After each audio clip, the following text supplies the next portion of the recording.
سیدنا امام حسین رات کے وقت اپنے گھر والوں کے پاس آتے ہیں. یہاں سے شروع ہوتی ہے داستان. اپنے گھر والوں سے کہتے ہیں آؤ اب ہمارے لیے مدینہ تنگ ہو گیا ہے, یزید کی سختیاں بڑھتی چلی جائیں گی, اس کے ظلم کی داستانیں اب رقم ہونا شروع ہو چکی ہیں. اپنے گھر والوں سے کہا ہم سب ہجرت کر رہے ہیں مدینہ طیبہ سے. سب نے پوچھا کہاں جا رہے ہیں؟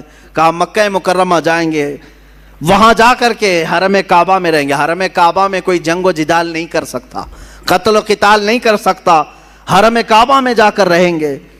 آپ اندازہ کریں رسول پاک نے ہجرت کر کے مکہ کو چھوڑ کر مدینہ آباد کیا. ان کے نواسے کے ساتھ ایسا معاملہ پیش آ رہا ہے کہ انہیں مدینہ سے ہجرت کر کے مکہ جانا پڑ رہا ہے. رات کے وقت اپنے گھر والوں کو اٹھایا اور جتنے لوگ تیار ہوئے ہیں اس میں اپنے عزیز خاندان کے لوگ تھے. مدینے سے پہلے کچھ ہی لوگ تیار ہوئے. آپ کی 2 بیویاں ساتھ میں تھیں, آپ کے شیرخوار بچے حضرت علی اصغر, آپ کے جوان بیٹے حضرت علی اکبر, آپ کے بھتیجے حضرت امام قاسم اور آپ کی بھتیجی اور آپ کی اپنی بڑی بیٹی حضرت سکینہ رضی اللہ تعالیٰ عنہ. یہ سب گھر والوں کا ایک قافلہ نکلا. پہلے تو یہ لوگ 12-15 کی تعداد میں تھے اور صبح کا وقت تھا جب مدینے سے یہ قافلہ نکلنے کو تیار ہوا. روضہ رسول پر میرے آقا کی بارگاہ میں امام حسین آئے. میرے عزیزو اب پھر یہاں سے حالات ہمارے بے قابو کر جاتے ہیں. میں یہ چاہتا ہوں کہ اس بار کے بیانات میں اب ہم رونے دھونے کو فوقیت نہ دیں. غم حسین تو تڑپاتا ضرور ہے لیکن ہم اپنے جذبوں کو جوان رکھنا چاہتے ہیں اور ہم چاہتے ہیں کہ اب حسینی کردار ادا کرنے کا وقت آ جائے. ہمارے جوانوں میں پھر وہ غیرت بیدار ہو جائے کہ ہم دین کی خاطر ہر مصیبت کو اور مشقت کو اٹھانے کے لیے تیار ہو جائیں. حسین اعظم روضہ رسول پر آئے, میرے آقا صلی اللہ علیہ وسلم کو سلام پیش کیا اور درد بھری آواز سے کہا یا رسول اللہ یا ابتا, اے میرے باپ. حضور کو اکثر وہ ابا کہہ کر کے ہی پکارتے تھے. میرے آقا کی بارگاہ میں پکار کر کے کہا آپ کے مدینے سے مجھے نکلنا پڑ رہا ہے, میرے لیے مدینہ تنگ کر دیا گیا, میرے چھوٹے بچے لے کر کے میں روانہ ہو رہا ہوں. یہ کیفیت تو میرے آقا ہی جانے. قبر اطہر سے اس حسین کو رخصت ہوتا ہوا دیکھ کر میرے آقا پر کیا گزر رہی ہوگی, جس کے گردن کو میرے آقا نے بوسے لیے, جس کو سونگھا کرتے تھے, جس کو دوش پر بٹھایا کرتے تھے, جس کو سجدوں پر اپنی پشت پر بٹھایا کرتے.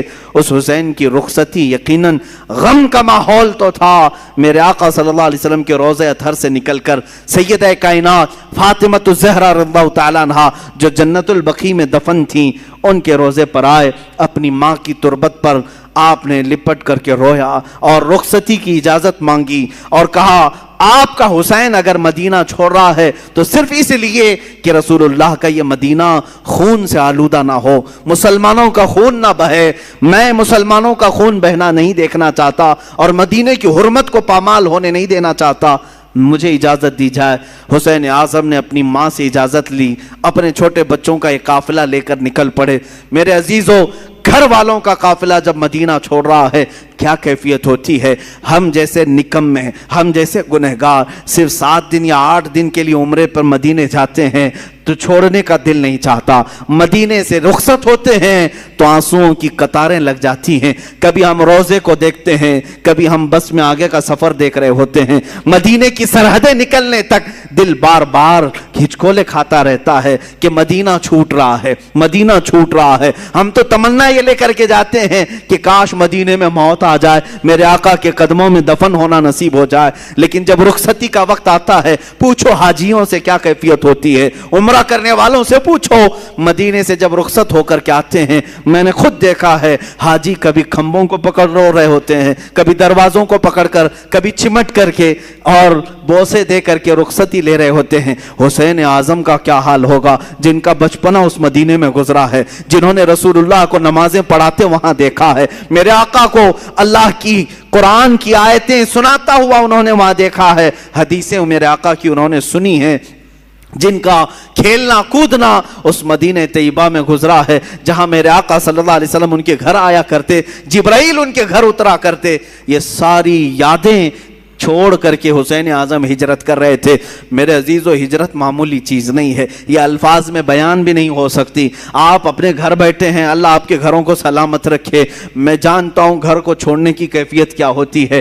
ہم جب اپنے گھر چھوڑ کر دوسری جگہ خدمت اسلام کے لیے بھی جا رہے ہوتے ہیں، مجھے یاد ہے وہ بات جب پڑھنے کے لیے ہم بچپن میں مدرسے جا رہے ہوتے تو پورا سفر ٹرین میں روتے ہوئے جاتے تھے۔ کبھی ماں کی شکل سامنے آتی، کبھی باپ کی شکل، کبھی دوست یاد آتے، کبھی بھائی یاد آتے۔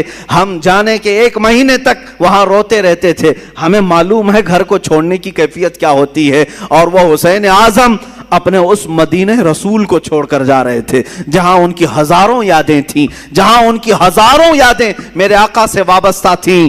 حسین اعظم کی ہجرت پر لاکھوں سلام۔ انہوں نے اگر ہجرت کیا بھی ہے تو دین مصطفیٰ کے لیے کیا ہے۔ اے جوانوں، تم سب اس بات کو یاد رکھ لینا، اگر مصطفیٰ کے دین پر کبھی آنچ آئے، اگر وطن چھوڑنا پڑے، ہجرت کرنا پڑے، تو ہجرت کو بھی ہم برداشت کر سکیں، اس لیے کہ صرف اور صرف دین کے لیے جس نے ہجرت کیا۔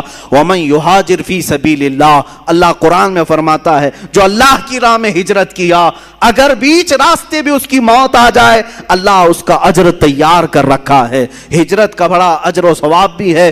میرے عزیزو، دین مصطفیٰ کے لیے یہ اٹھایا حسین اعظم نے، سارا کشٹ، ساری مصیبتیں، ساری مشقتیں، یہاں سے نکل کر کے مکہ مکرمہ کا سفر کیا۔ مکہ مکرمہ جب پہنچے، امام عالی مقام، یہ شعبان کا مہینہ تھا، اور شعبان کے بعد ٹھیک رمضان آنے والا تھا۔ مکہ والوں نے استقبال کیا، اور اچھے سے سارے لوگ ملنے جلنے لگے، اور کہا اچھا کیا آپ نے یہاں تشریف لائے، امن و امان کے ساتھ رہیں۔ یہاں تک تو معاملہ سب ٹھیک ہی تھا۔ امام حسین اگر مکہ ہی میں رہ جاتے، وہیں پر طواف کعبہ، حرم کعبہ میں مقیم رہتے، تو کچھ ہونا نہ تھا۔ لیکن کیا کریں، قدرت کا لکھا ہوا وہ غالب آ کر رہے گا۔ ان کی شہادت اچانک نہیں ہوئی ہے میرے عزیزو، حسین اعظم کی شہادت ان کے بچپن میں ہی مشہور ہو گئی تھی۔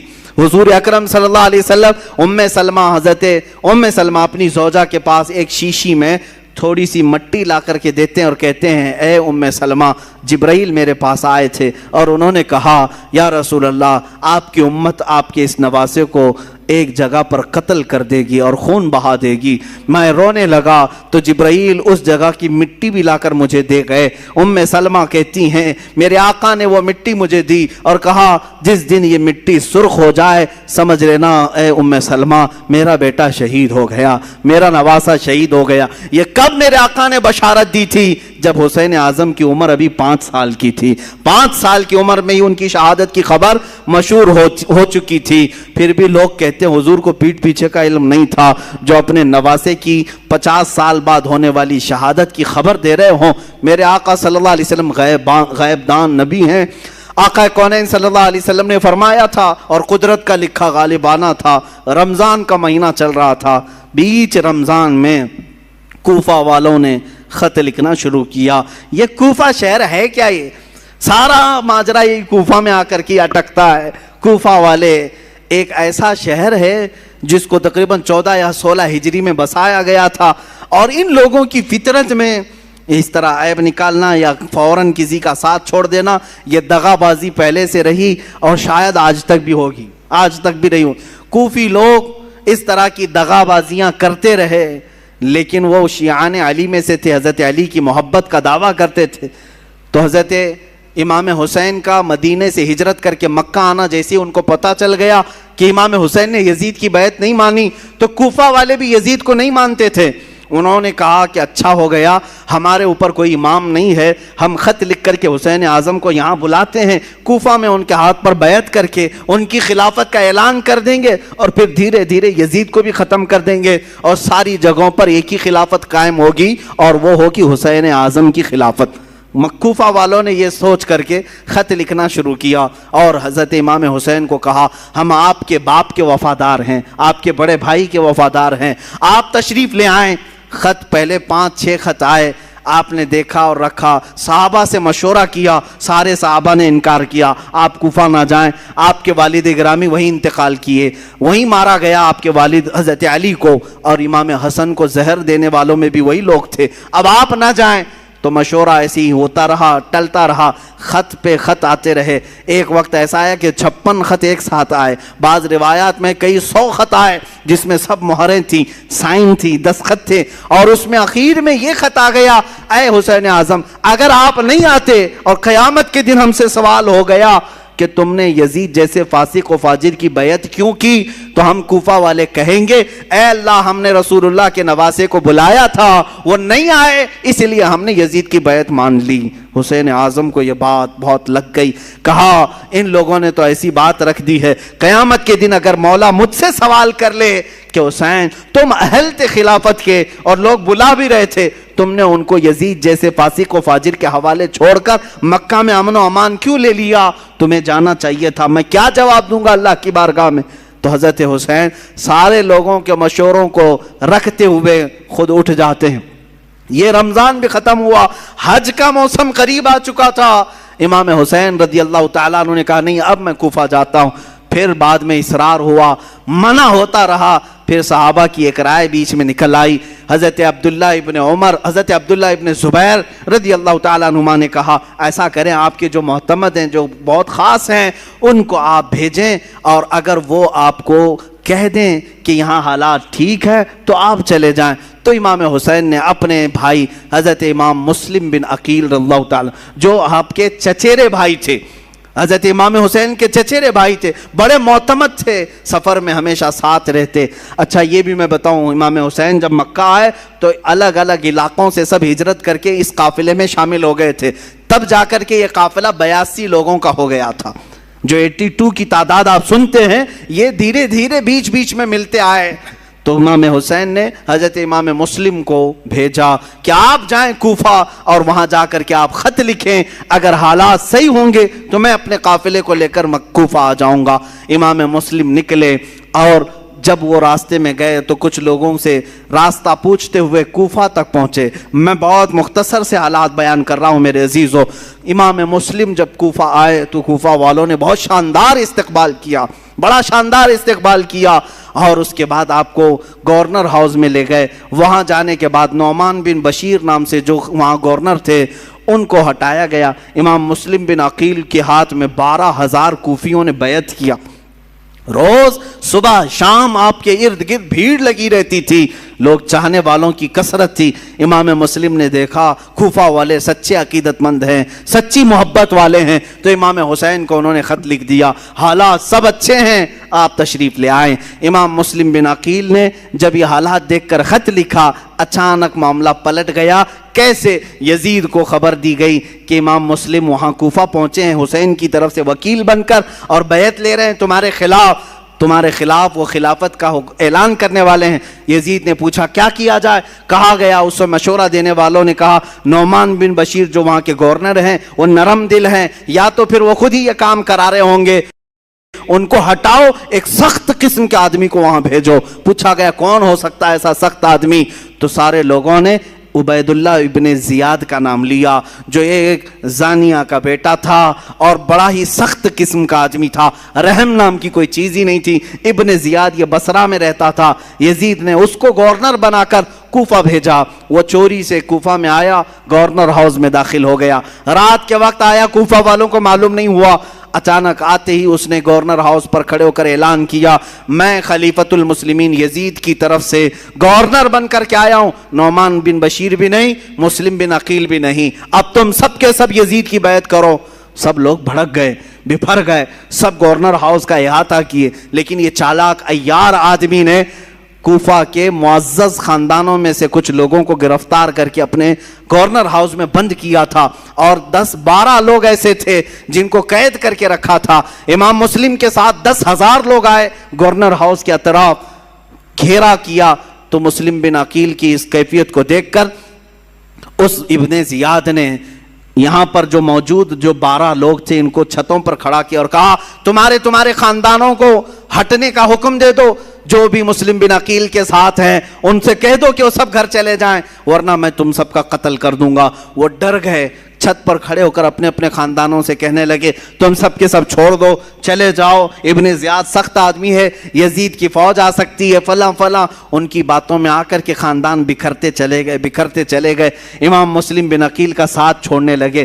اتنا ہونے کے بعد کل کی صبح جو آتی ہے، امام مسلم بن عقیل فجر کی نماز میں حاضر ہوتے ہیں تو دیکھا آپ کے پیچھے آپ کے بچوں کے سوا کوئی نہیں ہے، کوفہ والے کوئی نہیں ہے. یہ وقت کا بڑا عالمیہ ہے جب کسی امام وقت کو چھوڑ دیا جاتا ہے. عزیزان گرامی، یہ وقت ہمیشہ آتا رہتا ہے اور ہمیں بتاتا رہتا ہے لوگوں کے چھوڑ دینے سے دین رکتا کبھی نہیں ہے. اگر کوفہ والے دھوکہ کیے تھے امام مسلم کے ساتھ تو دین ختم کبھی نہیں ہوا. دھوکہ کیا اور لعنت قیامت تک اپنے سروں پر لے لیا، لیکن دین تو پھلتا پھولتا ہی رہا. آج بھی میں کہتا ہوں دین کا کام اگر تم کرنے کے لیے کھڑے ہو گئے، اگر کسی نے تمہارا ساتھ چھوڑ دیا تو وہ لعنت کا شکار ہوگا. دین تو کبھی نہیں رکے گا، تمہارے ساتھ دین کا نام قیامت تک رہے گا. عزیزان گرامی، میں وقت کی قلت کی وجہ سے اب اپنی گفتگو کو ختم کرتا ہوں، باقی کا واقعہ کل عرض کروں گا. امام مسلم بن عقیل رضی اللہ تعالیٰ عنہ کو تنہا پا کر کے ایک ہانی بن عروہ نام سے شخص تھے، وہ بڑے معزز تھے، انہوں نے پناہ دیا اپنے گھر میں. ابن زیاد کو خبر لگی تو ہانی بن عروہ 80 سال کے تھے، ان کو بلایا اور گورنر ہاؤس میں اوپر سے انہیں ڈھکیل کر کے قتل کر دیا. جنہوں نے امام مسلم بن عقیل کو پناہ دیا تھا ان کا قتل کر دیا. پورے کوفہ میں بڑے بڑے لوگوں کا قتل کر کے لاشوں کو لٹکایا. یہی تو موب لنچنگ کی ویڈیو جو کی جاتی ہیں آج، ڈرانے کے لیے، بھائے دکھانے کے لیے، کہ مسلم بن عقیل کے ساتھ یہی کیا گیا تھا. بڑے بڑے سرداروں کا قتل کر کے ان کی لاشوں کو لٹکا کر کے لوگوں کو ڈرایا جاتا تھا. دیکھو اگر تم بھی باز نہیں آئے یہی حال تمہارے ساتھ بھی ہوگا، ایسی لٹکائی جائے گی لاشیں. عزیزان گرامی، جو حسینی ہوتے ہیں وہ اس طرح کی موب لنچنگ سے کبھی ڈرتے نہیں ہیں، خوف نہیں کھاتے ہیں. آج بھی یہی کیا جا رہا ہے، جگہ جگہ پر مسلمانوں کو مار کر کے ان کی ویڈیو وائرل کی جاتی ہے. خوف نہ کھانا ہے مسلمانوں، جو مارے جائیں گے وہ شہادت کا مقام پائیں گے انشاءاللہ، اور جو ظلماً قتل کیے جائیں گے وہ جامع شہادت نوش کریں گے. اور باقی رہنے والے خوف اپنے دل سے نکالیں. اگر ہمارے 1000 ٹکڑے بھی ہو جائیں تو اسلام کے درخت کو کوئی آنچ نہیں آ سکتی. اس کی حفاظت تو اللہ نے اپنے ذمہ کرم پر لیا. وہ وقت بھی آیا جب امام مسلم بن عقیل کو گرفتار کر کے ابن زیاد نے گورنر ہاؤس میں قتل کر دیا. انا للہ و انا الیہ راجعون. میں واقعے کو بہت مختصر سے عرض کر رہا ہوں. دوسرے دن آپ کی شہادت کے بعد جو کوفہ کے حالات ہوئے وہ بہت خطرناک حالات، سب ابن زیاد کے ہو گئے، سب یزید کے ہو گئے. پھر امام حسین کو خبر دینے والا کوئی نہیں تھا.